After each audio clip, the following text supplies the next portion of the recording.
Olá galera, tudo certo? Aqui quem fala é Arthur, do blog Arthur Schaefer, e hoje eu vim com um material um pouquinho diferente. Hoje eu vim falar sobre algo não tão técnico, mas não menos importante. Basicamente é para aqueles momentos que a gente tem conflitos com os clientes ou com os usuários da nossa central de serviço. E para a gente entregar um serviço padrão, um serviço de qualidade, a gente precisa lidar com esses conflitos de uma forma positiva, porque às vezes a gente tem oportunidades rolando nesses problemas que a gente não explora, não aproveita, e a gente só cria ranço ou cria um preconceito em relação ao nosso usuário, ao nosso requerente, ao nosso cliente, enfim. Porque eu sempre gosto de dizer que o nosso cliente não tem obrigação nenhuma, mas nenhuma mesmo, de saber o que ele está solicitando. Por quê? Porque senão ele não precisava da central de serviço, ele não precisaria das pessoas que trabalham no suporte. A gente está ali para ajudar eles de fato a resolverem os seus problemas. A primeira delas é para aquele cliente que diz assim: eu preciso de uma reunião para agora, ou eu preciso te ligar agora. Mas nesse momento tu não está disponível, ou tu não tem como atender aquela pessoa naquele momento. Isso pode gerar um conflito, porque teu cliente naquele momento ele está só com duas preocupações, ou melhor, uma ou outra, ou as duas, mas enfim. Ou ele está preocupado com o tempo de resposta, ou seja, ele acha que se ele não te ligar agora, não entrar na reunião agora, ele não vai ter uma resposta em tempo hábil, vamos dizer assim, e isso pode gerar um desconforto nesse cliente. E o segundo é que ele está com medo de ser ignorado, porque se ele vai receber informações através do e-mail, que gera uma questão de assincronia, vamos dizer assim, ou seja, que não tá o tete a tete, tu não sabe se a pessoa tá ali, ele pode se sentir ignorado e achando que ninguém tá resolvendo o problema dele. Então, para esses casos aqui, eu gosto sempre de dizer que a gente precisa ser muito claro do porquê que a gente precisa que ele continue naquele canal de comunicação, seja central de serviço, seja no e-mail, seja no chat, seja no WhatsApp, para quem é maluco e usa o WhatsApp para atendimento e suporte, mas a gente precisa ser firme e dizer o que pode e o que não pode fazer. Então, se eu não posso te atender agora, eu preciso ser firme e dizer: cara, eu não posso te atender agora. Podemos marcar para daqui uma hora? Beleza, pode ser uma resposta boa. Então o que acontece muitas vezes é que a gente não está disponível ou está faltando informações, e por isso que acaba gerando essa necessidade de uma reunião, vamos dizer assim, ou de uma ligação. Então, se tu não tem a disponibilidade de atender o telefone naquele momento, tu pode ser muito claro, tu realmente não tem disponibilidade naquele momento, e se a pessoa puder te passar mais informações, e aí tu pontua aquelas informações de forma bem precisa, tu vai poder ajudar ela de uma forma mais favorável. Outra coisa que tu pode fazer é dizer: eu vou tentar te atender por aqui primeiro, ok? E se não conseguirmos resolver, eu fico contente em te ligar, eu mesmo vou te ligar. Tu não precisa me ligar, eu mesmo te ligo. Mas se tu puder me passar esta e essa informação, eu tenho certeza que a gente vai conseguir resolver. Às vezes acontece muito disso. O segundo ponto é quando vai estar disponível a função XYZ.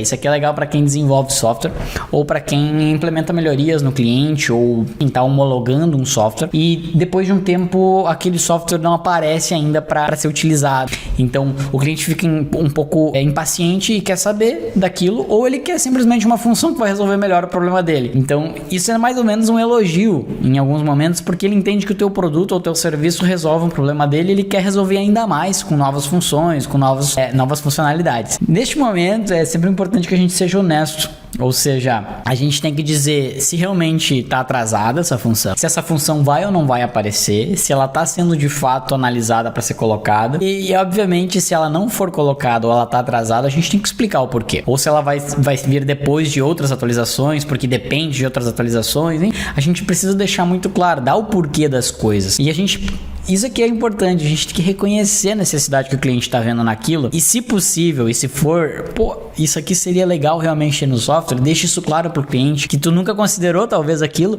mas que tu vai considerar, vai passar para a equipe necessária e a gente vai colocar em decisão se aquilo vai estar lá ou não.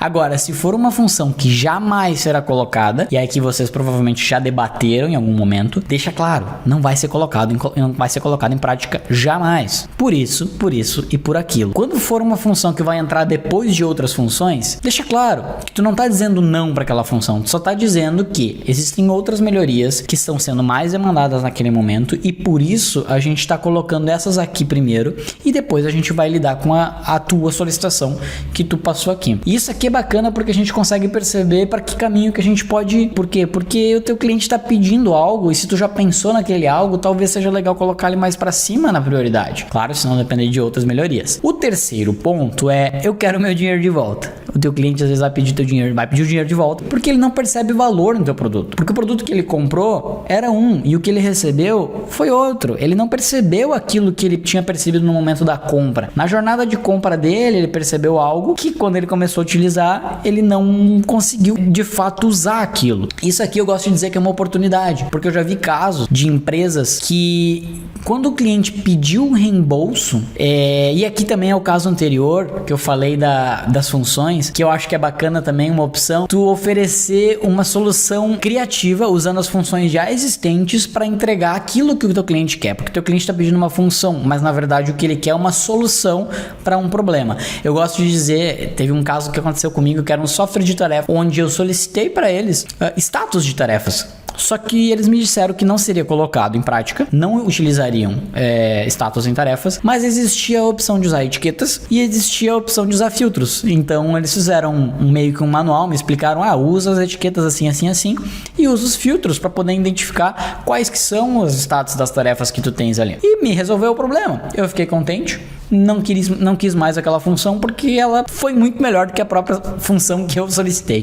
E voltando ao assunto da questão do reembolso, o teu cliente está chateado. E aqui é uma oportunidade de, entender por que ele e talvez outros clientes tenham esse problema também, tenham essa percepção de falta de valor também. 2, pode ser que um treinamento para esse cliente resolva o problema e tu não precise dar um reembolso. E quando tu treina esse cliente e ele percebe o valor na ferramenta, ele vai se sentir encantado porque tu deu o valor à reclamação dele, tu mostrou para ele que não, a gente tem o que tu comprou de fato. Só que vai lá, mostra para ele como é que faz, entrega para ele o que ele tinha comprado. E nesses casos a gente pode até fazer o que a gente chama de upsell, ou seja, eu já vi casos onde a gente entra com uma reclamação, eles te explicam aquilo ali, tu entende que de fato o produto te entrega aquilo e eles te dizem assim, e para tu fazer esse processo, agora eu entendi aqui que o teu processo ele passa, não é só A, B e C, mas e sim do A até o F, então para eu chegar até o F, existe uma outra ferramenta aqui dentro que facilita esse processo, tu não vai precisar passar por todos esses passos complexos e tudo mais, tu pode simplesmente ir do A até o F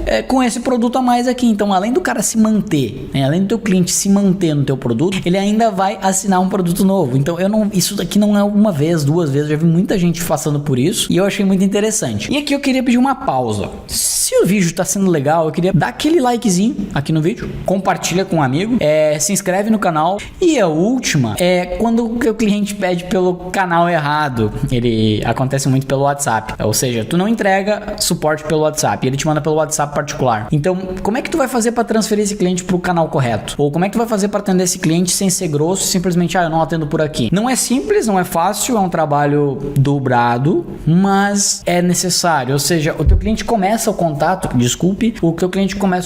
por um canal não oficial e tu precisa transferir ele para lá. Agora, o ideal é sempre tu respeitar o teu cliente. Ou melhor, a escolha do teu cliente. Quanto mais tu conseguir respeitar a escolha do teu cliente pelo canal de comunicação que ele escolheu para falar contigo, melhor. Caso não seja necessário por questões legais ou por questões logísticas, tenta transformar essa transferência em algo suave. Ou seja, tu vai pegar a informação que teu cliente passou e tu mesmo vai passar para a ferramenta necessária. Como por exemplo, ele te mandou lá pelo WhatsApp a informação de que tá com um problema no servidor XYZ. Tu pega toda aquela informação, faz mais perguntas no WhatsApp e explicita para o teu cliente, eu vou colocar aqui porque eu preciso acionar a equipe de suporte para esses casos, ou para os engenheiros, ou para a equipe de suporte nível 2, eu vou ter que entrar em contato com o fornecedor, eu não sei qual é o caso, mas deixa claro por que tu precisa que ele entre em contato pelo outro suporte, para que mais pessoas possam trabalhar no mesmo projeto, aqui a gente tá falando só eu e tu, ou eu não consigo te atender neste exato momento, mas eu tô encaminhando um e-mail, eu vou estar em cópia. Isso é importante também,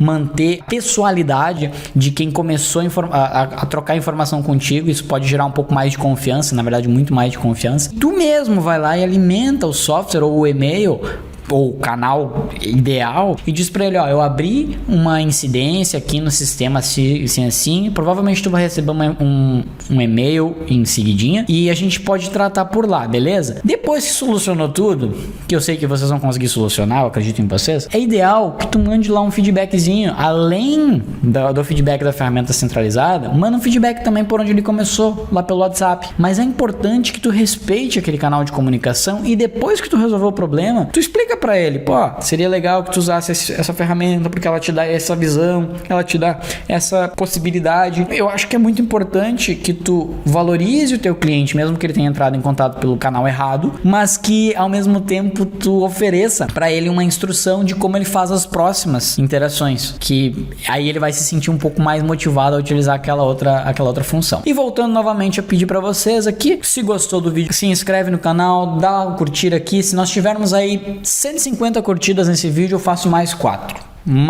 modelos. E lembrando que eu não falei lá no início, se tu chegou até o fim aqui, tu vai ser o mais valorizado. Lá no meu blog eu pus os modelos de mensagem que vocês podem utilizar ou personalizar para o que vocês quiserem. Deixei os modelinhos lá bonitinhos e deixei escrito tudo isso que eu falei aqui. Até a próxima e seguimos!